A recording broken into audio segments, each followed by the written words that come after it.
Hey everybody, I'm Jesse, and welcome to another edition of Gen X Thinks.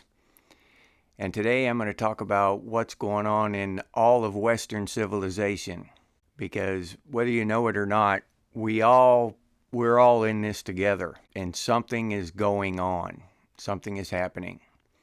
If you think about it, all of us in Western civilization, we've always shared culture, but it takes time for that to go to across the ocean, even on the internet. I mean, those little internet fads or whatever, they can go at the speed of light, but the real spread of culture takes a little while, even in today's information age. It might take a while, say, for a really great movie or genre to get popular around the world from Australia and become part of the mainstream culture in another country. Or music from the UK and stuff like that.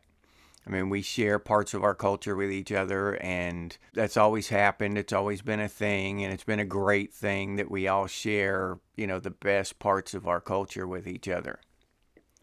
But nowadays, I see a trend, and it's not a good trend, because we're sharing these woke ideologies, this socialism, these socialistic ideas, and it's all happening at the same time. You know how I think about coincidences. It's not it's by design. When it's that big of a coincidence and it doesn't, benefit the common man, it's by design, in my opinion. But I hear from people in Australia, Canada, the UK, Netherlands, even South Africa, and they all tell me the same thing. It's just like America. It's everywhere, and it's happening now. It's happening in real time. They're all pushing this woke, socialist agenda, silence, ending free speech everywhere across Western civilization. If you're of the mind that that's just coincidence and it is what it is, nothing to see here, I can't argue with you because I don't know. But it is a coincidence, and a pretty big one in my opinion. For almost every country in Western civilization to adopt this obviously anti-freedom agenda. Okay? All this stuff is anti-freedom. That's it. I mean, there's no other way to look at it. It's the simplest way to put it. It's anti-freedom. To silence people online, to deplatform them, to change the way they speak, the things they can talk about, the things they want to talk about, all this stuff.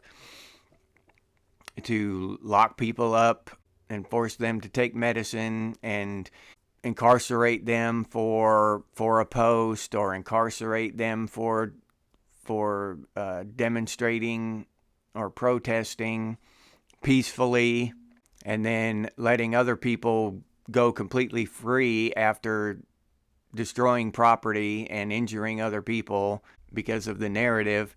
That kind of stuff, you can't just look at that and turn a blind eye. Not forever. Something's got to spark in your head that, hey, there's something not quite right about this. Maybe I believe totally in this whole socialism thing and I buy into the woke thing, but still, something isn't quite right here. It's across all of Western civilization. You'd think that maybe it would take time to get over there to Australia, a little bit of time at least. Maybe it'd take time for Canada to start adopting this crap too. Maybe it would take a little while, a few years, before they started locking up people in the UK for, posting online. But no, it's happening everywhere at the same time, and it just points to design. It points to an agenda. There's nothing else that can explain it in my mind. And if you have an explanation for it, how it's all happening right at the same time, even taking into consideration the speed of the internet and stuff, I get that. But I'm talking about governments passing laws and shit. I'm not talking about some teenage kids getting woke because they were watching TikTok. I'm talking about socialism at the highest level. So, but if you can explain that, how it's all happening at the same time across Western civilization, please put it down in the comments, because I'd like to hear it. As I've thought about it, and I can't come up with an explanation other than it's by design. It's from the top down. It's a plan, because nothing just randomly in nature or by happenstance happens like that.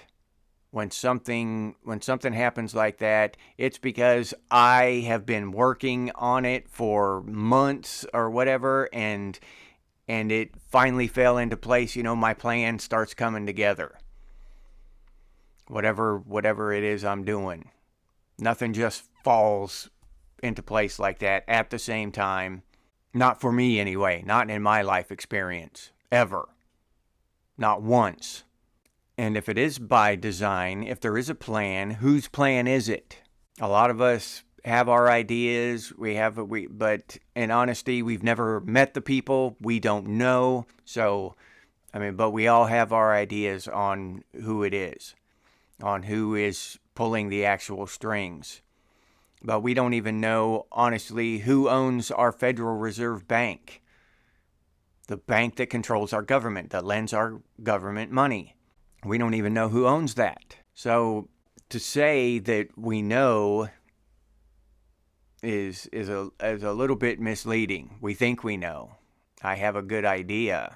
I have an idea of the structure in my head, but I don't know who's up there, who's pulling the strings, what's going on. Not really. I've just got a vague idea.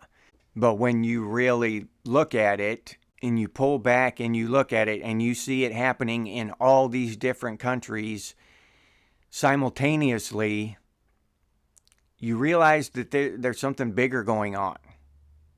Because we get wrapped up here in America in our politics, and yes, that's a good thing to do. Go out and vote, make your voice heard. But we get wrapped up in our little bubble of politics, and sometimes it's difficult to pull back and see that this is a bigger picture. We're just a small piece of this puzzle, and somebody is putting this puzzle together and rearranging the pieces. That's the only thing that makes sense.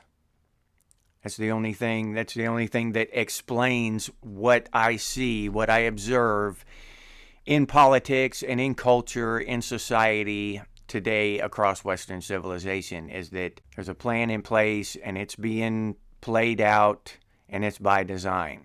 And if you're on the fence about that, then just take 20-30 minutes and do a little research. Once you realize what's happening across the world, just the fact that they're clamping down on free speech. Free speech. The hell, it's not like they're clamping down on homicidal maniacs, or they're clamping down on war, for Christ's sake. You know what I'm saying? Actually doing something to benefit people, to benefit the world. When am I going to see that? We're the United States government. We're clamping down on war. We're not going to have war anymore. We're clamping down on murder. No more murders. Murder rate's been reduced by 75%. Clamp down on child abuse, or something at least somebody can get behind. But to clamp down on free speech? Can you get more ridiculous? With the problems in the world, somebody talking is the biggest one. That's the threat to democracy. And we keep sending people and armor and all this stuff over there to defend democracy, throwing lives into the meat grinder, throwing money into the war machine for democracy. And then we're going to clamp down on free speech. That is anti-democracy. The hypocrisy of it across Western civilization is mind-boggling. It's really hard to understand how anyone could buy into the hypocrisy when they say one thing and do the exact opposite. They're clamping down on democracy, fomenting war. They don't give a shit about the murder rate. They don't give a shit about the drugs and illegals pouring across our borders, and that's across Western civilization. Europe now is flooded with illegals. We're not the only ones here in America. I haven't heard much about the immigration rate in Australia, but I would think that it would be less than we're experiencing in Europe and America. And the Americas, put it like that, because I think Canada is probably facing that same thing. I think that Australia would be free of that for the most part. So if you're experiencing that stuff, that same immigration crisis that the rest of us are over there in Australia, please let me know in the comments. Let me know how your immigration is going over there. But yeah, our borders are dissolving. And just human trafficking, drug trafficking, illegals, unvetted, undocumented. We don't know if they're bad actors, terrorists. We don't know what they are. Just pouring across our borders, across Western civilization. At the same time, just that. That's a coincidence there. Why do all of the governments across Western civilization just decide to throw their borders open at the same time? If it's not by design, if it's not planned. That's just coincidence? That Denmark is having a border crisis at the same time as France, the UK, and America? That's just coincidence. Nothing to see here. Sean Combs got arrested. Pay attention to that. That splashed across the news. But nothing about the border crisis in Europe. It's all across Western civilization. It's something to actually be concerned about. And even if we each have to be concerned about our own borders, our own politicians, our own, self-defense, we at least have to be aware of the coincidence and of the design that coincidence points to. And I'll leave you there with that. If you enjoyed this episode, please like, subscribe, and comment. I really appreciate that. If you'd like to become a member of Gen X Thinks, I'll put that link down in the description, or you can do that over on the channel page. Thank you very much. I sincerely appreciate it, and I hope you enjoy the members-only content. If you'd like to support the channel, you can do so by clicking on that super thanks button down there. Thank you for doing that. I really appreciate it. Or you can hop over to Buy Me a Cup of Coffee and buy me a cup of coffee. I'll put that link down in the description. If you're interested in Gen X gear, you can hop over to Redbubble and check that stuff out. Hats, t-shirts, coffee mugs, stickers, Gen X Thinks, and Gen X branded stuff. Pretty cool stuff over there at Redbubble. I'll put that link down in the description as well. If you can't or don't want to support the channel in any of those ways, you can always do so by sharing these videos on your social media. That helps out a lot. I sincerely appreciate those of you who do that. Thank you very much. If you have any ideas for future episodes of Gen X Thinks, please put those down in the comments, or you can email us, and the email's over on the channel page. And as always, stay frosty, Gen X, and I'll see you on the next one.